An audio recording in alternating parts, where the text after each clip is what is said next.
Maybe it does mean. Maybe it might. Right. Maybe it might. This fight is so close. They're so closely knitted that you got to look for all the small pieces because the small things are what going to add up to somebody winning the fight.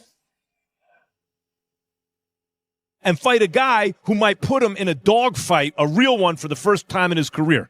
When we get put in that position, we go find opposition to make that happen. You understand me? So when we go looking for the opposition, we're not concerned about how big they are, how fast they are, how strong they are. We feel like we got enough that we can bring to the table with anybody. But skill for skill, as far as equality, to me, Bud and Canelo are equal because when they had their career. The thing I like about Teo's style, I mean, when you have a guy like Shakur whose defense is that good, and he's not just a guy who's going to hug you, he can box, you know. The easiest thing in the world is just to pick him against everybody. Right. Yes. But Teo also has the kind of footwork, Malik. Look, Roy Jones Jr. and Max Kellerman are breaking down this massive clash between Shakur Stevenson and Teofimo Lopez, and they're hitting on something crucial here. This isn't just about technique or power, it's about heart and mental toughness. Real champions don't pick and choose their battles based on convenience. They step up against anyone, anytime, no matter how dangerous the opponent looks on paper. Fighter. He's seen as the eventual pound-for-pound champ, potentially. But Teo has more to win. He has more to gain. So on the one hand, is there an advantage there where Shakur is fighting to protect that perfect record, to protect that kind of sense that he's the next guy? On the other hand, Teo is like he can fight with more abandon against Shakur because there's so much for him to gain. And if he loses, he's lost before. He's lost to Kambosos, and he came back from that. But oh my God, if he can pull it off. Like, if it's a close fight and Teo can keep it close and we're going into the 10th, 11th, 12th rounds, is there an advantage there, given that situation? He came back from that Kambosos fight, but in some way, the jury is still out on Teo a little bit because I'm going to tell you what, on that card that was done in Times Square, he looked the best out of, with all due respect, out of a lot of people that... Max is dropping some serious knowledge when he analyzes the stakes. Shakur's sitting pretty with that undefeated record, which means he's got everything to lose. But Teofimo, man, if he pulls off a statement win on the biggest stage in boxing, that changes everything for him. The risk versus reward ratio couldn't be more lopsided. That's a good damn fight too. See, that fight is skill for skill, as good as this fight. But they just haven't been around long enough to prove themselves yet. But skill for skill, as far as equality, to me, Bud and Canelo are equal because when they had their career, because how accomplished they are. These two guys are also equal when they have their career, because they're accomplished, but not as accomplished as these two. But they're still equal accomplished. You understand me? So those are two good damn fights and what boxing is. Now, Roy Jones is drawing some interesting parallels here, comparing this situation to Canelo versus Crawford in terms of raw power being fairly matched. But when you strip away the knockout potential, what you're left with is pure artistry. This becomes a masterclass in boxing fundamentals, where every subtle move and counter matters. I don't think that was the best version of Teo by a long shot. But even then, he was rallying in that fight late. He has championship heart. And the thing I like about Teo's style, I mean, when you have a guy like Shakur whose defense is that good, and he's not just a guy who's going to hug you, he can box, you know. The easiest thing in the world is just to pick him against everybody. Right. Yes. But Teo also has the kind of footwork, Malik, where he steps around guys. And I think about Buddy McGirt, Meldrick Taylor. Yes. Roy, you know, where Meldrick had quick enough feet where if you were going to come right at Buddy McGirt, he could box you. But Meldrick could give him angles that were more difficult. I think. Check out how Max breaks down Teofimo's movement patterns. The guy doesn't just walk forward throwing bombs. He's calculated with his footwork, constantly shifting angles and managing range like a chess master. His ability to slip shots while staying in position to counter shows serious boxing IQ and spatial awareness. Are you mentally prepared with the audience? Are you mentally going to be prepared with the certain punch selection? There's things that I have to maintain as well. Those are things that I have to work on within myself. It's a muscle. I think of it like condiments, right? You got your ketchup, you got your mustard, you got all these type of condiments, but you don't know if you like it or not unless you try it. And I think the same thing applies when it comes to getting prepared for certain things like this. Pretty much you have to try different things, different steps, different routines, different ways to see what really fits and works for you. And if they all fit and work for you, when is the right time to apply them? And it's a muscle memory that you have to create now. If you don't create now, it can harm you the day of the fight. The mentality part of it is going to really be the key moment for who wins that night. I'm that type of person, truly, that type of person that focuses on being perfect. Drawing comparisons to legends like Roy Jones and James Toney, Teofimo's confidence isn't just swagger, it's built on a foundation of relentless preparation. Boxing at this level is 90% mental warfare, and his psychological approach shows he's done the work. Every drill, every sparring session, every moment of focus has been building toward fights exactly like this one. Right at that chest, it's coming, it's coming. That was 9 rounds of sparring. I ain't gonna tell y'all the minutes, but yeah, I'm preparing to my fullest. I'm putting in a lot of work and getting ready. Sure.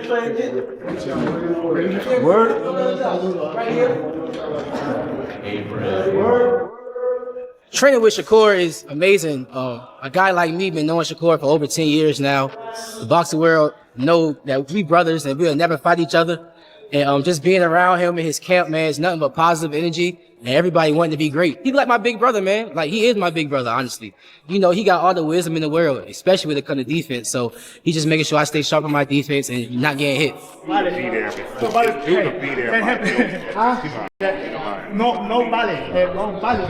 Over at Shakur's training facility, the dedication is equally intense. Day after day, he's pushing his limits, fine-tuning every aspect of his game. The physical preparation is obvious, but the mental conditioning is what separates good fighters from great ones. He's visualizing scenarios, preparing for every possible adjustment Teofimo might make. And experience. I think this is what people don't realize about making best versus best fights. For the most part, only good can come from this. I'm going to knock on wood when I say that because I don't want to have one of these fights where we get a stinker performance or anybody. But when the pressure is this high, when the stakes are this high and you get this kind of opportunity, it will compound interest, even sometimes for the loser as well. This is why you look at MMA and you look at the UFC and they have guys with 10 losses, 5 losses, 12. Some people that you would never think are going to compete for a championship, and maybe they don't even compete for a championship, but they're in interesting fights that people want to watch. Doing fights like this makes Teofimo Lopez, makes Shakur Stevenson a bigger name, and therefore, after this fight, Wade compares it. Wade brings up something that really captures why this fight matters so much for the sport. Both of these guys could have taken easier fights, stayed safe, protected their records. Instead, they chose to create something memorable. These are the moments that elevate boxing and create opportunities that extend far beyond a single night. Even if one of them loses, the exposure and respect gained from competing at this level opens doors to even bigger fights down the road. Meaningful and influential. I love that type of stuff because what Teo's saying is true. Like, for him to go to the next level in his career and for Shakur as well, they need to be tested, and they have been, especially Teo. Teo's taken some tough fights. He's beaten Vasily Lomachenko, beaten Josh Taylor, beaten Arnold Barboza. Like, these are tough. Sandor Martin was a tough test as well. But my point is, this is how you get better. And this is why it frustrates me that guys won't take tough fights until they're 25-0 sometimes. And he's talking about Shakur's lateral movement, talking about how good he is as a boxer. This is, again, win or learn, in my opinion. Not that the stakes don't matter, not that wins and losses don't matter, but how are you ever going to really show your talent level if you aren't competing with the best? And Shakur has the same opportunity. This is Shakur's toughest test, no doubt about it. The Williams-Zepeda fight was a tough test because of the style of fight that Zepeda brings, but Zepeda is not the boxer that Teofimo Lopez. Taking a page from MMA and UFC culture, where fighters build legends even with losses on their records, boxing is finally embracing the idea that great fights matter more than perfect records. When elite athletes face each other, both careers benefit from the association. The winner gets momentum, the loser gets respect, and fans get the kind of entertainment that keeps them coming back for more. We gonna always, Shakur gonna always be Shakur. the offense that we saw from him in his last fight was just he knew what he had in front of him, and eventually he knew that he was going to be in a position where he could have his way with the kid who was in the ring. I'm losing his name off the top of my head. Right, I know you're talking about. But I believe he fought that way because he started hearing all the call of him running. He started saying, you know what? Let me stay in the pocket, because he stood in the pocket a lot more than he normally stood in the pocket with that fight. You know what I'm saying? It took some unnecessary shots. Huh? It took unnecessary shots. Well, okay, right. Mm-hmm. But you see what kind of fan base he got after that too. The doubters started saying, you know what? I'm gonna roll with him more. Sean Porter's take on Shakur is fascinating because he acknowledges something we don't talk about enough. You never know which version of a fighter shows up on any given night. But with Shakur, there's a consistency in his approach and mindset that makes him dangerous, regardless of circumstances. Porter remembers Shakur's last performance, where critics were calling his movement boring or defensive, but he made a conscious decision to engage more and prove his toughness. That kind of adaptability, while staying true to your strengths, shows championship mentality. Mayweather did his last 10 fights damn near. You know, like, Nah. oh, man. What? Nah, Mayweather wasn't running, bro. Mayweather was out there putting on master classes. That's not running. He was not doing what he was doing when he was pretty boy. He was not bringing it to him. Come on. Well, them hands was like skeleton hands by then. Okay. Whatever the reason was. I went with the eye test. Man. So when you go ahead. So when it comes to Shakur and Teo, I feel like if it's not if Teo's not fighting someone that's being aggressive, pressing him a little bit, he taps out. And I feel like Shakur is not going to trade the way he did in the last fight because he knows he's going up in weight and Teo has power, obviously. So I believe that this is going to be one of those fights where he kind of fights on the outside, frustrates him a little bit. I expect it to be a fairly boring fight. What really impressed Porter was how Shakur absorbed some unnecessary punishment just to prove a point about his heart. That's not reckless. That's calculated bravery. He knew exactly what he was doing, showing fans and critics that he could fight any style necessary. This approach not only showcased his versatility, but earned him new respect from people who previously questioned his excitement factor. Shakur Stevenson, Teofimo Lopez, big fight coming up pretty soon. What do you think about that matchup? What's up, brother? How you doing, man? Great to see you, brother. Always good to see you, man. Happy New Year. You too. We love you. Great matchup, tough fight. I want to see what Teofimo shows up because sometimes it's Teofimo. Sometimes it's Teofimo, the great fighter who beat Lomachenko, who beat Taylor. That's a tough Teofimo. But then we've also seen him, in off nights. Right. And so that's kind of the only doubt, the only question that I have. Which Teofimo's going to show up. What do you think he has to do to kind of deal with a guy like Shakur Stevenson? How would you approach a fighter like Shakur Stevenson if you were Teofimo Lopez with the attributes that he has? I would think Teofimo, being that technically he's a bigger fighter, bigger size. He's been at the weight class. The transformation in public perception is remarkable. Fans who once criticized Shakur's style are now recognizing his intelligence and determination. His ability to stay true to his boxing identity while adapting to moments within fights demonstrates why he's considered one of the most promising talents in the sport today. Shakur Stevenson's so fucking good at what he does. Defense is on point, speed is on point, footwork is on point. And he's really one of the best skilled fighters out there. So it's hard to say, oh, this is what you gotta do. No, it ain't easy, trust me. But being Teofimo, again, if he's bigger, naturally stronger, then he should try to use that, to his. Mikey Garcia's analysis hits on the biggest wildcard in this entire matchup. When Teofimo is locked in and focused, like he was against Lomachenko and Taylor, he looks absolutely unstoppable. The problem is consistency. Some nights he looks like a world beater, other nights he seems distracted or off his game. That unpredictability is both his biggest strength and his most concerning weakness. Nah, unless Tank, if Shakur get dropped once or twice and he still get up and win, maybe, but nah, if Shakur win this fight against Teo, I don't see it happening. I would love for it to happen. Tank got the talent. I mean, that's a good fight to me. I always looked at it like at least close to a 50-50 fight outside of his, Shakur just seemed more locked in and more focused than him. Tank just seemed like he ain't, I don't know, it don't seem like he loved the game right now. So he just got to get his love back for the sport. Even if it ain't the love, because a lot of people could do it without loving the sport. But fighting a dude like Shakur, you got to be locked in, because Shakur is locked in. Like he more locked in than your top. Garcia emphasizes that fighting someone like Shakur requires your absolute best version because Shakur doesn't have off nights. His technical skills, hand speed, and ring intelligence create problems that don't go away if you're not performing at peak level. The margin for error becomes incredibly thin. Top like 99%. He in that small percentage of fighters that just love the sport, and he always in the gym. It's hard to beat a dude like that. That's why it was hard for Canelo to beat Terrence.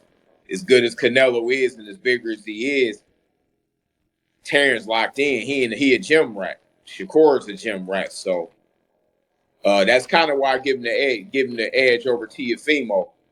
It's a good fight, and Teo is like a wild card. You don't know what you're going to get, but he do step up in them top fights. Garcia points out that Teofimo's physical advantages could be the difference maker if he uses them correctly.